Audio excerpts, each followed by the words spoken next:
Some tornadoes destroy homes. These erase entire towns in minutes. Today, we're breaking down the deadliest tornadoes in United States history, and the final one is the deadliest ever recorded. Joplin. May 22, 2011. A warning goes out. People have time about 20 minutes, and on paper, that should be enough. Modern radar can detect rotation inside a storm, what meteorologists call a mesocyclone, long before a tornado fully forms. That's why warnings exist. But warnings only work if people believe them. Joplin had heard sirens before. Again and again, false alarms. So this time, people hesitate. They step outside, look at the sky, see nothing unusual, and they go back in. 17 minutes later, an EF5 tornado tears into the center of the city, nearly a mile wide.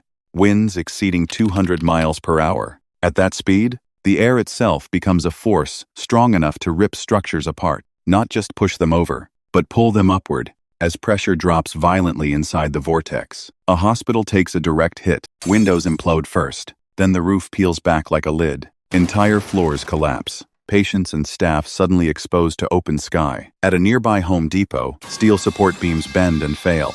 The roof collapses in seconds. People inside don't have time to react. Vehicles are thrown hundreds of feet, not rolled. Launched. 158 people die. Nearly a third of the city is damaged or destroyed in under 35 minutes. Over 11,000 structures gone. Joplin changes something critical in meteorology. Not how we detect tornadoes, but how we communicate risk. Because the problem wasn't the storm, it was hesitation. Woodward. April 9th, 1947.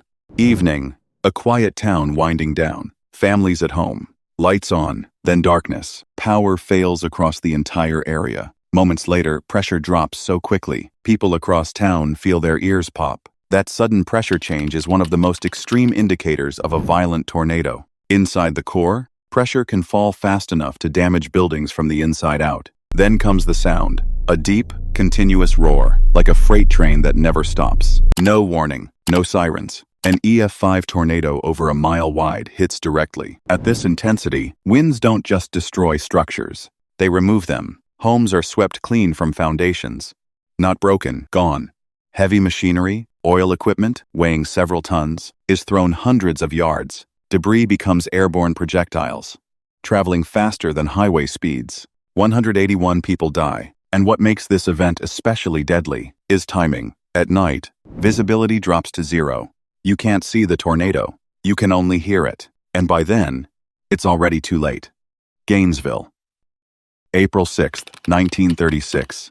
Sunday. Midday. A normal city. Then impact. An EF4 tornado cuts directly through downtown Gainesville. Unlike open-field tornadoes, this one strikes dense structures, and that changes how damage spreads. A textile factory takes a direct hit. Hundreds of workers inside. The building is wood-framed, which means it fails almost instantly under lateral wind load. The roof collapses first. Then the walls fold inward. Inside, people are trapped under collapsing beams, machinery, and debris. There is no escape route. And then secondary disaster. Fires ignite across the wreckage. This happens because ruptured gas lines, friction, and electrical damage create ignition points. After a tornado, fire can spread even faster due to scattered debris and broken infrastructure. Flames move through the destroyed city for hours. 203 people die. Nearly 1,600 are injured. But what defines Gainesville is one building, one moment. Dozens of workers who walked in that morning never came back out. Tupelo. April 5th, 1936. One day earlier, one stayed away. A nearly identical atmospheric setup produces another violent storm. Warm, unstable air near the surface. Cooler air above, combined with strong wind shear. That combination creates rotation. An EF5 tornado forms and moves directly through residential areas. Entire neighborhoods disappear. Homes are not just destroyed, they are disintegrated into debris fields. 216 people die, and then one detail stands out. One house, destroyed like the rest, but the family inside survives. Their infant son survives. That child becomes Elvis Presley. Same storm, same street. Hundreds die, and he lives. In tornado science, this is called microscale variability. Two locations meters apart can experience completely different wind intensities, Survival can come down to positioning, by just a few meters. Natchez, May 6, 1840. A busy afternoon on the Mississippi River. Flat water, dozens of boats. Then the sky drops. A tornado forms directly over the river. Multiple waterspouts develop simultaneously, thin, rotating columns pulling water upward into the air. The surface of the river becomes unstable. Waves rise.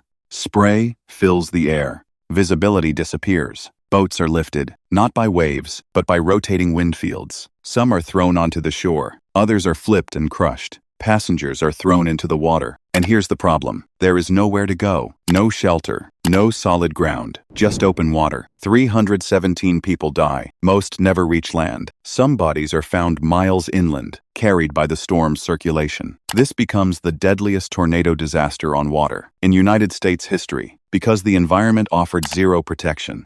St. Louis, May 27, 1896. One of the largest cities in America. Dense. Crowded, then impact. A tornado cuts directly through the city, but this one behaves differently. Instead of a single vortex, it breaks into multiple subvortices, smaller rotating cores within the main tornado. Each one has its own path. That's why one building is destroyed, and the one next to it is untouched. This creates unpredictable damage patterns. Tenement buildings collapse, families still inside. Bridges are damaged. Industrial structures fail. Debris is carried across the Mississippi River. 255 people die. And this event teaches something critical. Urban density doesn't weaken a tornado. It multiplies the damage, because every structure becomes debris.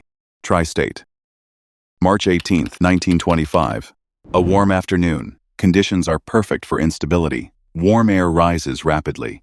Cold air descends. Wind shear creates rotation. A tornado forms, and it doesn't stop. 3.5 hours. 219 miles. 3 states. Most tornadoes last minutes. This one lasts hours. And here's why. It's likely part of a long-lived supercell, a rotating thunderstorm capable of sustaining itself for extended periods. The tornado remains connected to its parent storm the entire time. It moves at nearly 70 miles per hour, faster than people can escape. Town after town hit with no warning. 695 people die. Entire communities vanish before the next town even knows what happened.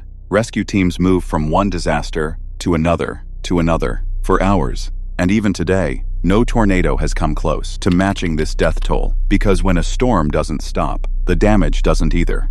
From storms with warnings to storms that gave none.